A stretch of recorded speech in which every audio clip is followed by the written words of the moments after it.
Good morning. Anita Dawn here from Strong After 60, and I'm on a mission to get women over 60 stronger. If you're not a woman, it's okay, you can still do it.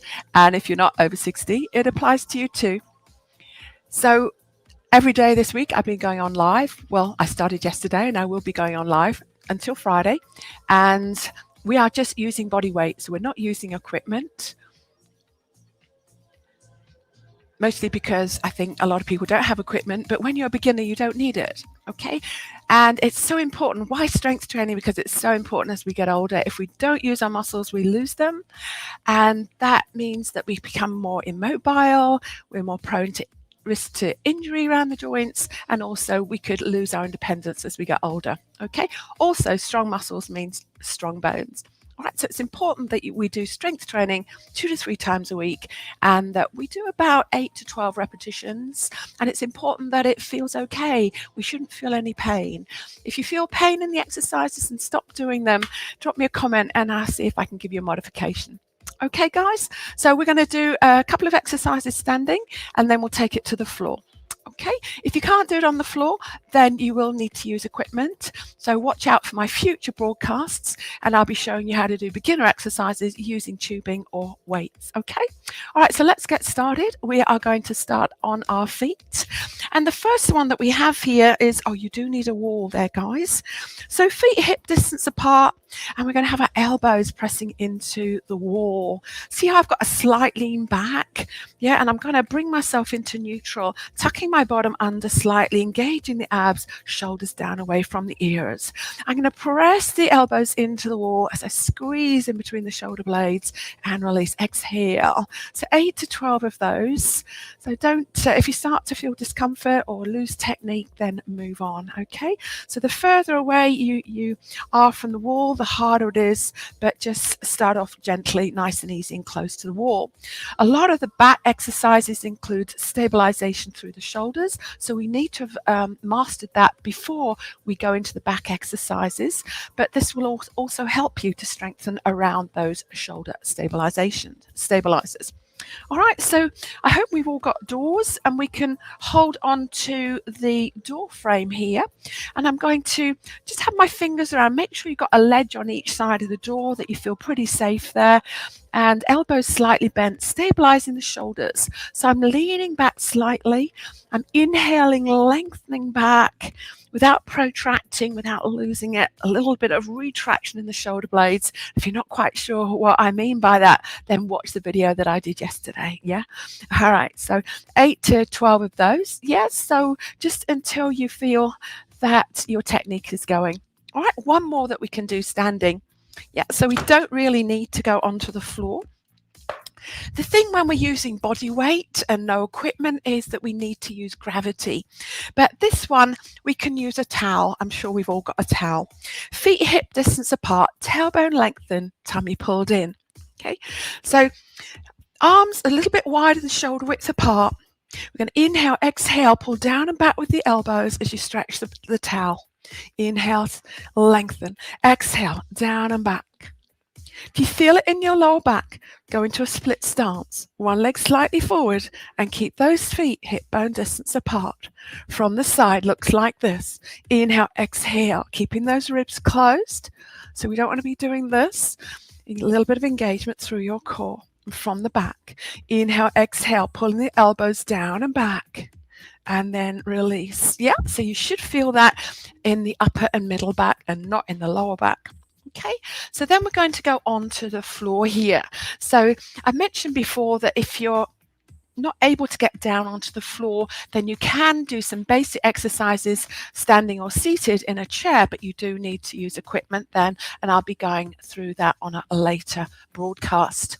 All right, so coming down, nice to have a flannel rolled up under the forehead, or if you have a block or a book that is maximum 1 inch high. Okay, so I'm going to come here and we're going to do what we call swimming.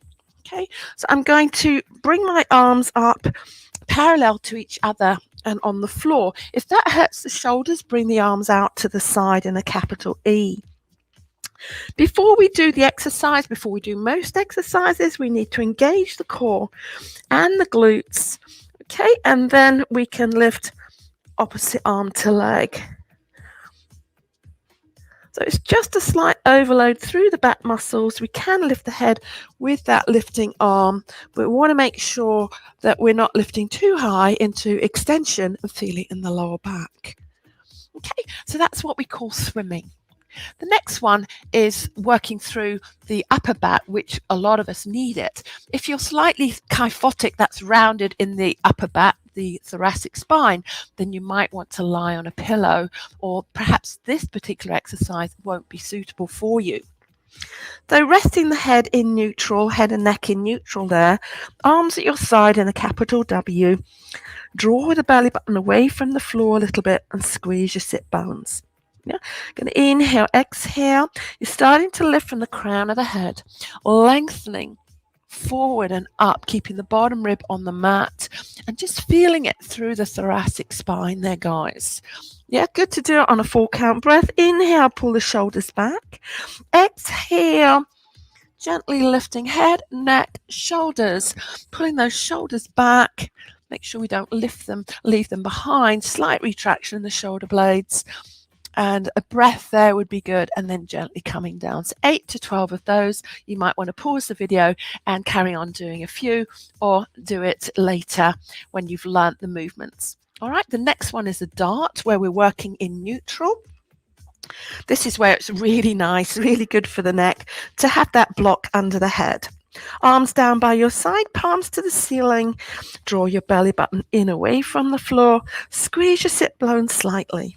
So we're going to reach the arms long and float them off the floor as we retract the shoulder blades slightly. And then go light on the head, maybe lift it up into that nice dart position, reaching the crown of the head away from the toes. Take a breath there and then gently relax down. Yeah, so we'd inhale, stretch the arms, exhale, retract the shoulder blades, engage your abs and glutes, and lengthen in that dart position. Make sure you don't just feel it in the lower back, you should feel it in the whole of the back, the glutes, and down the back of the legs. And then gently release. Finding that's quite easy, we could overload the using gravity more and overload those back muscles, bringing the hands under the forehead, shoulders away from the ears, engage the abs and the glutes. Inhale, prepare, and then exhale, floating the arms off the floor. Hands are glued to each other to the top of the forehead there, and lowering down, making sure again that you feel it through the whole of the posterior chain and not just in the lower back. All right, and then another one really nice is like a reverse fly here, working more into the middle back, the rhomboids, really important for posture. Arms out to the side, shoulders down, elbows soft. Yeah, we don't want to lock out the elbows there. All right, a little bit of abdominal engagement and glutes. Inhale, exhale. See if you can float the arms off the floor, leading with the elbows, and inhale, lower. Exhale. Feel the shoulder blades glide together, and inhale. If you wanted to work a little harder, just float the head off the floor. And feel those shoulder blades gliding over the rib cage towards the spine and away from the spine. And then gently release. Last exercise, of the ones that I've chosen that I think are really safe and effective to do, is keep the arms in a T position. Yeah, this time we're going to keep the arms hovering off the floor, and a little bit more challenging, take the head off the floor too, or keep it down. Keep those arms parallel to the floor. Palms facing down as you bring them up towards the ears and down towards the hip bones. And do that a few times, maybe 3 times would be sufficient, working through the back of the shoulders and through middle upper back. And then come back down, elbows under the shoulders, lift your hips up and walk yourself back into a shell stretch. So just stretching through the back after working them, really good to stretch out the muscles that we've been working. And then gently bring yourself all the way up. So hopefully you felt that in the back. It's really important to keep those back muscles strong, and it's important we keep all the major muscle groups strong. So do tune in every day. If you've missed yesterday, then you can see it on the same page that you've been looking at. Yeah, and also going forward, we've got the lower body tomorrow, then we've got core, and then we've got the arms. Okay, so lots of good exercises that everyone can do. You don't have to be a beginner yet, so just make sure you get these really good, the technique's really good, and then you can add weight. Okay guys, thanks for watching, and I'll catch you tomorrow.